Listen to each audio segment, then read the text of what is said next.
I'm here with Concordia head men's basketball coach Ben Limback to kind of talk about how things have gone over the past few weeks. Ben was officially named head coach on March 12th. First off, most people hold their alma mater pretty close to their heart, and now that you're back here, how does it feel to have that opportunity to come back here? Oh, it's been great. I think just having the opportunity to reconnect with a lot of familiar faces, faculty, players, former students that I went to school with. It's been exciting, and just to be back on campus here. A lot of things have changed, but I think it's just been an amazing week and a half so far, just to reconnect with the Bulldog family.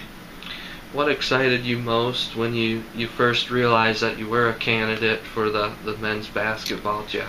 Well, this is something even when I graduated here that you always dream about coaching again at your alma mater, and I think just the thing that excited me most is the experience that I had here as a student athlete was awesome, and to now come back and be a part of that again, but from the other side of things as a coach.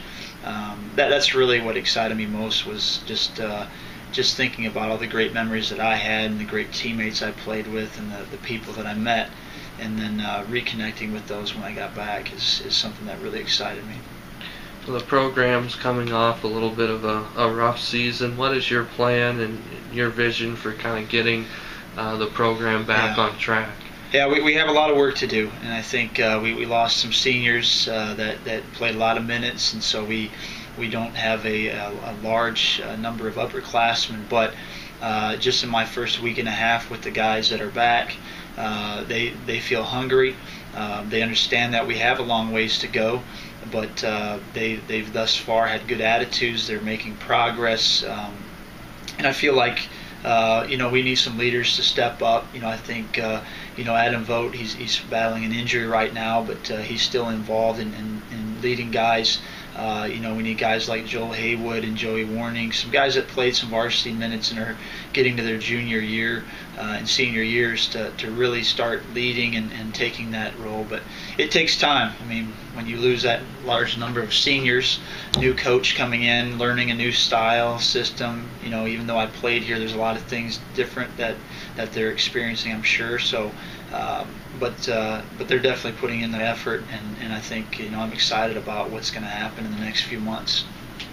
What has the response been like in recruiting since you've been here? You feel like there's a lot to sell with Concordia? Oh yeah, I think just the challenge now is that a lot of the recruits have narrowed down their list, or they've made their decisions. So we've had to contact coaches, and Coach Colway and Coach Weber have done a great job of building a list of recruits. But joining the staff last week, we were behind because the head coach was vacant. So anyway, that's been a big emphasis of ours, and I think we've definitely made some progress. We had a couple commitments already.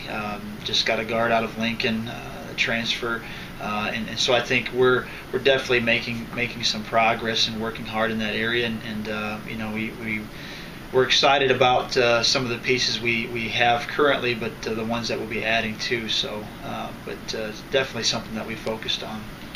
You were the head coach at Concordia Ann Arbor for 9 seasons. What are some of the biggest things that you learned from that experience that can help you here? Yeah, no, I think anytime you're in a young age, I was fortunate to be hired there, at a young age, and so I naturally learned a lot of things just coaching and being in that position. But then applying those here, things that I've learned, from that head coaching experience, the challenges, the interactions with student athletes. I mean, I've seen a lot of the things. So I shouldn't say there aren't any surprises anymore, but rarely am I surprised by certain things that may come up. But I think it was a great place, a great opportunity, wonderful people there, and so I think just being in that role for 9 years is definitely an advantage that gives me here, that I can take and apply the things that worked and the things that we want to improve on. Talk a little bit about some of your biggest influences in the coaching profession. Obviously, you played here for Coach Schmidt, and you worked under Marty Simmons at SIU Edwardsville. You've been acquainted with John Beeline at University of Michigan. I'm sure there have been some others along the way. Yeah, no, I've been blessed to be a part and with some outstanding coaches, and it all started really here in college, with Coach Schmidt and actually the athletic director, Devin Smith, and then Coach Parker. I mean, there's some coaches here that really made me the player that I was, motivated, taught me life lessons, the priorities of, beyond just basketball, the Christ first in everything, and just pushed me to be really the best that I could be, and that all started here. That's exciting to be back, part of this with Coach Smith still, and being in charge as AD, being around that. Then I was fortunate to go to SIU Edwardsville Division II school, work under Coach Marty Simmons there, who is now the head coach at University of Evansville, and just an amazing basketball IQ, just very intense, and taught me a lot about details and what need to be done. And he's an old Indiana guy, so a lot of the motion, a lot of the details of some of the things that were a part of Coach Knight's program at Indiana. So, and then going to Michigan, opportunity to be a head coach at Concordia Ann Arbor, which was a similar emphasis as we have here, a Christian emphasis, Lutheran, part of the Concordia system. But even beyond that, having the opportunity, Ann Arbor, same town as the University of Michigan, they're in the Final Four now, and having the opportunity to work with Coach Beeline and his staff and learn some things that they do, just a great resource. And I think that's, in coaching, you never know everything, and I think that's my goal is always, learn from other coaches. I'm going to, talk to Coach Olson and every coach in this department I'm sure I could learn things from. So, but I've really been blessed to be a part and around some really solid coaches, and a lot of things we do are not things that I come up with, but just things that I steal and borrow from other programs. Now, what kind of style of play offensively and defensively do you believe in, or is that more kind of fitting that to the personnel that you have? Part of it is. That's a good question. We our style of play, we're a team, we're a family, and I really emphasize that with the guys. So everything we do, I want them to be thinking about how they can make the team better. And so that starts everything. Offense, defense, we're a team, we're always together. But offensively, we're going to be a team that it's all about getting high percentage shots by the guys we want to take those shots, and everybody's going to have a role in that. But we're going to push. We're going to be up tempo. It doesn't matter to me if we shoot with 5 seconds on the shot clock or we still have 30 left on the shot clock. I just want to get a high percentage shot. So we will look to push and get it up the floor in a scoring position quickly. But then we'll run a half-court motion offense. I've done that ever since my interactions with Coach Simmons. And it'll be based on our personnel. So if we have, size, we'll run maybe a 3-out, 2-in. If we have, one dominant post player, it's a 4-out, 1-in. If we have, good guards that get to the basket, we'll run a dribble drive. I mean, I've run a lot of different types of motion, but I'm a big believer in motion, teaching guys to play instead of set plays. Defensively, man-to-man, strong man-to-man, where we're going to make sure that we don't allow easy buckets. It's something where I really believe that if you can guard, anybody, if you can guard teams, you're going to be in a lot of the games that you're on your schedule. So defense will be a huge emphasis of this program, and that was a part of when I played here, something that I think we got to really instill more in the players now is a defensive mindset.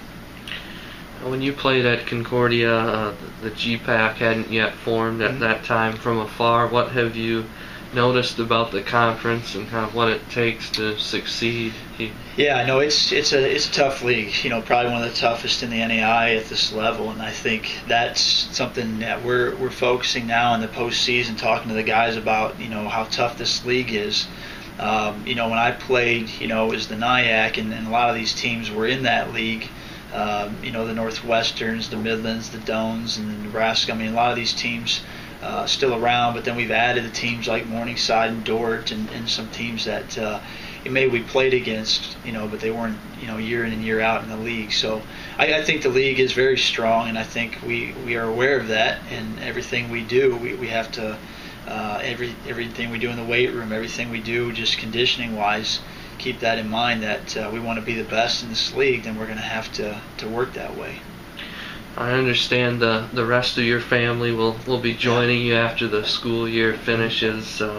What has the adjustment been like for you getting started so quickly after being hired, and why was that important to you to start so quickly? Yeah, it was a very difficult time. I mean, my priorities are God, family, and then career, and I think that's something that we discuss, my wife and I, and have 4 little kids, so they obviously have to finish school up and as much as they can. But so we're all excited about the opportunity, and we're a basketball family. My wife comes from a coaching background, so she understands the importance of why I'm here the first couple weeks, and they have to finish there. But it's challenging. I mean, not being around your family is difficult, but that's why it's so awesome to have the Bulldog family here around to interact with them. But we do FaceTime through iPhone, and I'm going to go back on certain weekends, and so